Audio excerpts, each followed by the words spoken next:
Lacrosse community. My name is Ryan Berns. I'm the founder of the Lacrosse Leadership Institute.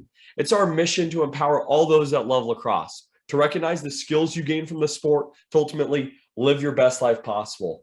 We are so fortunate today to be joined by Sean Buzzard. Sean's been around the game of lacrosse for quite some time. He's a part of USA Lacrosse. And one of the coolest things I think is being a tour director for Shootout for Soldiers. Sean, before I share too much of your bio, can you let our community know a little bit about your backstory? How'd you get into lacrosse and what brought you to where you are today? Sure, I'd be happy to discuss how I got into lacrosse. Growing up in Western Pennsylvania in the 80s, not a lot of lacrosse, right? A few private schools, a couple academies play lacrosse, but really it was football, it was track and field. Those were my interests, and I was fast, I could jump, and I was a track and field guy. I was actually coaching track and field, and right about the time where I realized that the only way I was going to finish college was to join the military. I was struggling financially, to bounced around from a few schools, was coaching track, and one of my fellow coaches said, like, hey, you're really fast. Like, if you're transferring to Duquesne University, you should go play football. So I did. I played a year defensive back. Again, got one semester in and tried registering again. They were like, you owe us a lot of money from the first semester. So that was it. I joined the Air Force, and while in my second duty station, which was the Howard Air Force Base, Panama, I came across an ad in the Tropic Times, which was the newspaper that covered the entire military community there, the naval bases, the Army bases, and Howard Air Force Base. And there was a small ad in the newspaper that said that they were looking for some players to join the lacrosse team so that they could go to the Mardi Gras tournament. Well, that's Mardi Gras is all I need to see. And I ended up talking to Mark Handren, who I recently just found through social media and reconnected with. And he got me to come out, and I met a bunch of folks. Some had played at the service academies. Some had played at like Gettysburg College, a lot of East Coast schools, and somehow ended up in the Canal Zone, whether they were working for the government or some other reason brought them there. And sure enough, they had probably like 8 or 9 really good players. They just needed another handful of people to form a team so they could travel. So we played on a half field that we needed the grass cut on a welded cage that came from probably like the machine shop.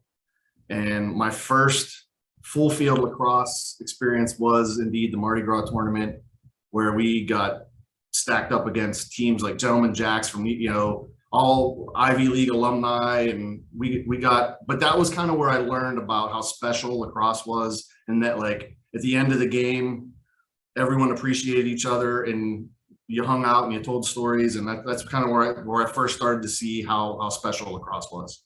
Oh, it's so neat that you can find lacrosse in a military zone, and there's the love for the sport, and that shares just how special it is, where you guys literally forged the cage together, and your Absolutely. First time on full field is that Mardi Gras tournament, and the draws are always different, but we can tell your passion, and ultimately I know you've gotten the opportunity to coach at the highest levels. You're still involved. Can you share a little bit more about your story? Like, was that the first time you fell in love with lacrosse, or is there a pinnacle moment that sticks out to you in terms of your experience playing or coaching? Yeah, I mean, I think for me it was, you hear those stories, right? And you see those things out there about, give a kid a stick and a ball and magic happens and things. And for me, it was more of a long-term thing. Like, yes, I had that experience at Mardi Gras, and we did that 2 years in a row. But that, then what happened was I actually, 97, I came back to Western PA. And really, I had some of that equipment. I kind of like lost, the thing with the military is people transition out and they move away. So that was the team had kind of broken apart. I came back here, and really I was just looking to sell or get rid of some old items, some of the old bucket helmets that somehow ended up with me. And when I went to unload those, that was when the sport was kind of really expanding at the high school level here in Western PA. And the gentleman that I was getting rid of the equipment to said, like, hey, if you know anything about this sport, you should get into coaching, because right now there's a lot of schools picking this up, and there's nobody really around here, outside of a few folks that have any experience. You got a lot of football coaches that are just being transitioned to coaching lacrosse. So yeah, then I started getting into coaching and doing the coaching clinics and things through at the time, US Lacrosse. And as I learned more about the history, the background of the sport, and then getting into it, and being part of a team. And that's, I know later on, your Lacrosse Leadership Institute, I think that's kind of what I want to really talk about today, is like that team mentality and where leaderships and teams converge. Well, let's talk about that then. How do you create the culture, or how do you create that environment where teams and leaders can merge and create successful experiences? It's funny. So as you know, I know you've had both Eric and Alexis, who are on my team from Shootout for Soldiers, on your podcast. When I look back, when I got out of the military, I struggled I shouldn't say, when I first got out of active duty and was in the reserves, I had a hard time kind of adapting to like civilian life and just being at the base on the weekends. I kind of lost that, and I look back and say, I liked being part of a team. I liked coaching before I joined the military. When I was in the military, I liked the whole like basic training, going through tech school where you're surrounded by a bunch of people. You've got a common goal. And then of course, I was in missile communication. So I worked with a small team, and we went out into the field. We went into the missile launch facilities, and then Panama was counter drug. So again, small work center, folks you work with, joined that ragtag group of lacrosse players. So we had that. But when I got out, I was kind of searching for that, like where do I fit in as a team, and getting back into coaching. And then like being at Pitt with the MCLA, like, being on those bus rides and going on those road trips, those are the things that I think a lot of people are looking, like that's that connection and camaraderie that a lot of people that you're looking for, right? I mean, I think a lot of people are looking for that all the time. They're just looking for that connection. And so that's, I'm part of a couple teams now. I'll Shootout for Soldiers. I'm also part of Team Red, White, and Blue, which actually is who has taken over, and Shootout for Soldiers is actually powered by Team Red, White, and Blue. So that's what Team Red, White, and Blue does, is they engage the community, like give folks that sense of camaraderie by saying like, hey, you can come join and engage in the community and be part of our team. So, but last year, I will say it was a pretty interesting, I just came up on 1 year being part of the Shootout for Soldiers team. And I think it was after our first event last year where we had just done this crazy, I take it back. We had gone to Long Island. We had done a 24-hour event there. And then we pretty much packed everything up, drove to upstate New York to Canandaigua, and did it again. And we were hanging out in the hotel afterwards, just like, hey, can you believe we just did all that? And it was Alexis that said, like, high performing teams are addictive, right? And that's, it really took me back, and I had to think about it and go, yeah, that's kind of always what I'm looking for, right? That's always what I'm looking for, is to be part of that energy and that group that's working towards a common goal. And I think that is true. Like the successful teams, they've come from different, and I look at it, whether I look at like basic training or, whatever, where you bring a bunch of people from different backgrounds, different experiences, and you kind of mold and shape them to work towards that same goal. So for you, it sounds like leadership is taking a group of people, molding them into a group that can go accomplish a certain goal, or what does leadership mean to you, Sean? Yeah, no, I think, leadership is many, many things. Obviously, it's not flexibility. First of all, I think, there's no cookie cutter leadership, right? you have to apply. Every situation requires a different leadership style, a different, sometimes in the military, it's, hey, we don't do this right now and do it my way, this is just how it has to be and go. But many times that's not a way to apply things in the day-to-day world. Like you just have to be, find out what motivates people, what their goals are, where they want to be, and find a way to, to work together to get, to navigate the hurdles and get there together. But I don't know. I mean, I think our new CEO for USA Lacrosse, actually, he said a really great thing this morning. Mark Riccio, we had a big meeting and talked about some reorganization, and he mentioned that sport, I think he credited it to his mother. He said that she always told him that sport is life with the volume turned up. And I was like, ooh, that's pretty good. I'm going to write that one down. And so I wanted to make sure I mentioned his name. If he's listening, I'll give, get credit for that one. But I thought it was really great, right? I mean, they always say, like, you'll find your true colors. Like when you're tested in sport, that's when you find out what kind of resolve and resiliency you'll have. And those things transition. You see it in the real world. It's interesting, like working in sports and being in coaching and being in a business that deals day to day with lacrosse. It's amazing to see that the things that translate from sport to the business world. And that's for me, the most incredible thing. You gain life skills through a sport. It's a safe environment for the most part where you can make mistakes. You can have mentorship, coaching. You can have so much involved with it at any age and continue to get so much from the sport. I mean, that it's amazing now on the coaching side of things and not playing as much. I feel like I'm learning even more. And then being able to have these conversations are truly amazing. One of the things I want to go back to, though, is what you're talking about, the conversation with Alexis. High-performing teams are addictive. Can you talk a little bit more about that? Maybe some of the high-performing teams that you've been on, or how do you create a high-performing team for some of those people that are out there that maybe haven't experienced it or want to experience it?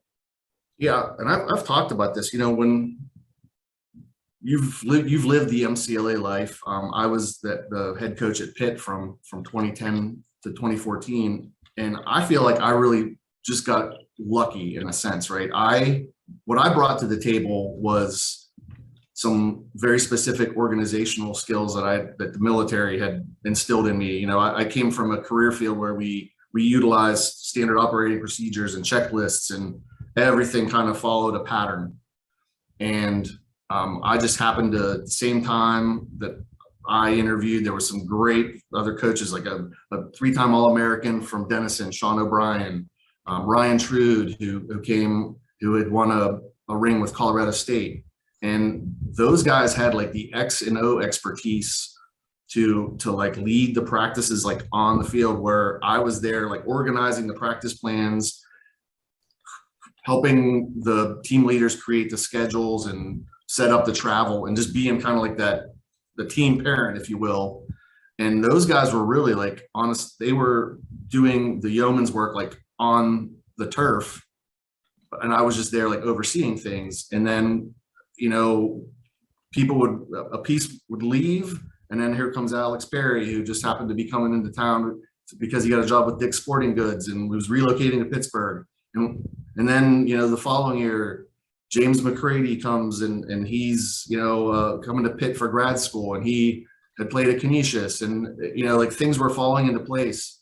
And at the same time, I would say we probably had a 5-year plan, like, hey, we're going to take this team from being,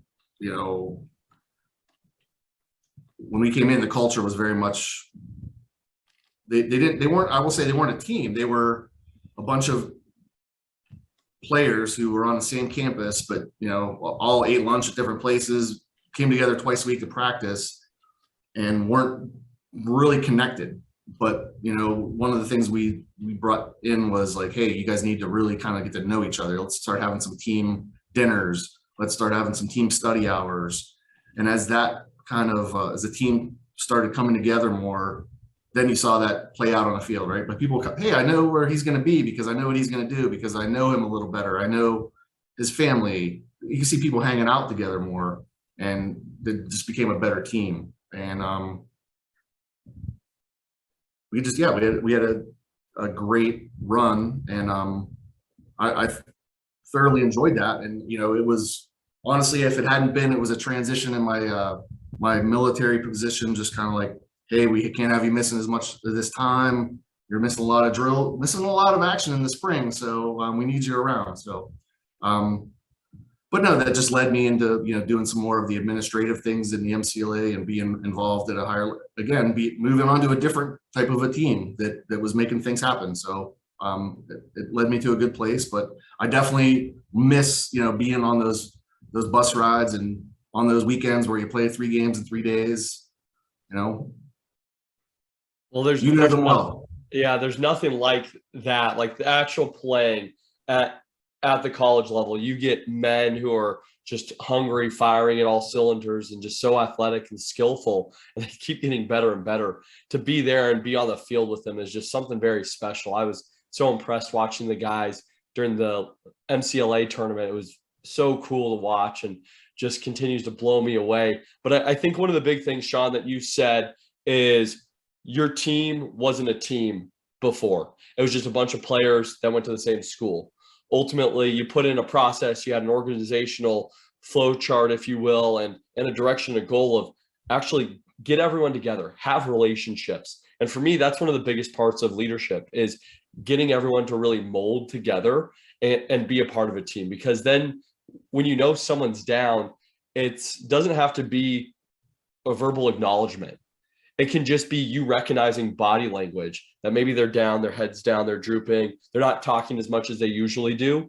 But you only get that through rapport building and by having those community events. And that's what I think is really cool to hear you talk about. And I know that relationships are so important no matter what the level is, whether you're playing in college, whether you're coaching, whether you're just part of the organization as a whole. There's times when we are talking and speaking up, but I want to ask you, there's also times where we have to sit back and be quiet. How do you juggle that as a leader? When do you want to make sure that your voice is heard, or when do you want to just be sitting back and listening to?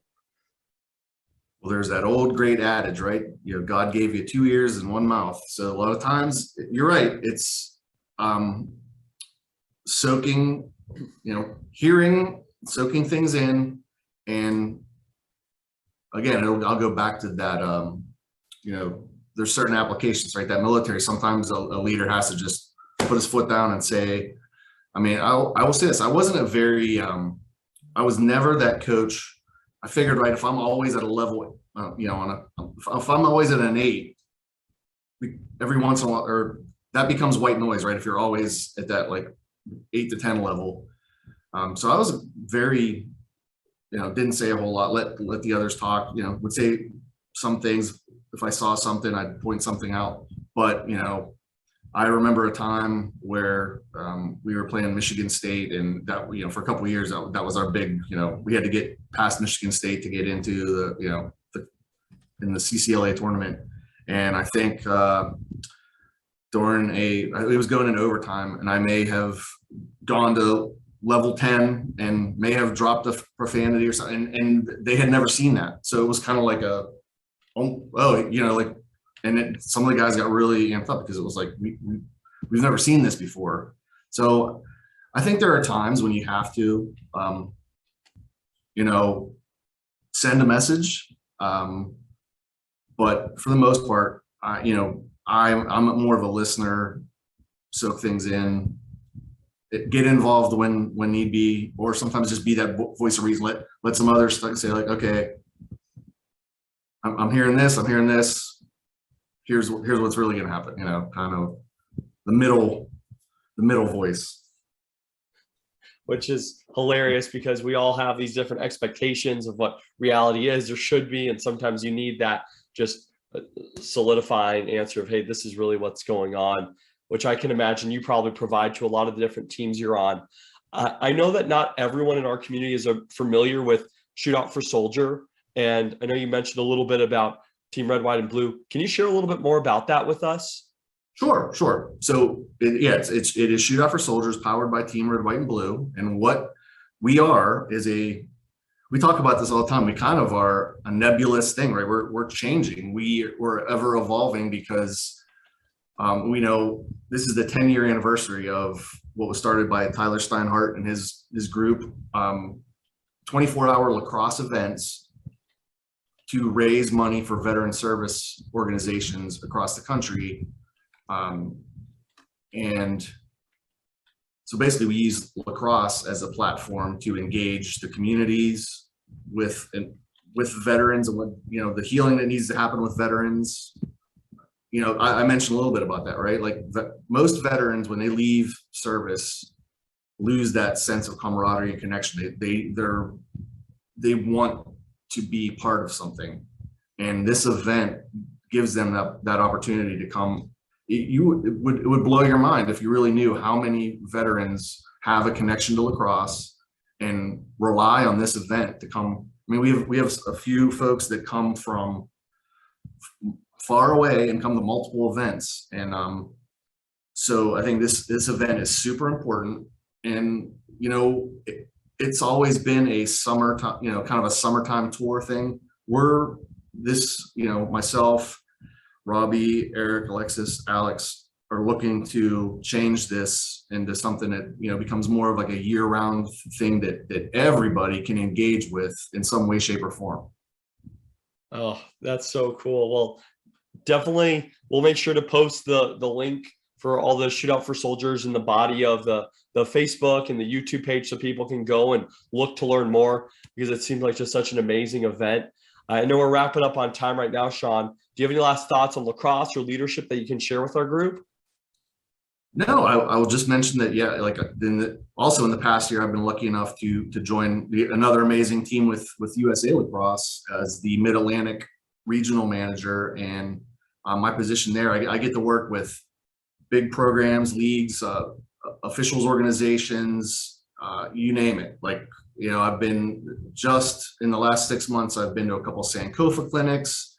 I've been to some national team development tryouts, getting ready to attend the Women's World Championships at Towson, which we're going to have teams from 30 different countries playing at Towson. So it's been great to, have lacrosse be a part of my daily life, not only with USA Lacrosse, but with Shootout for Soldiers. So super exciting.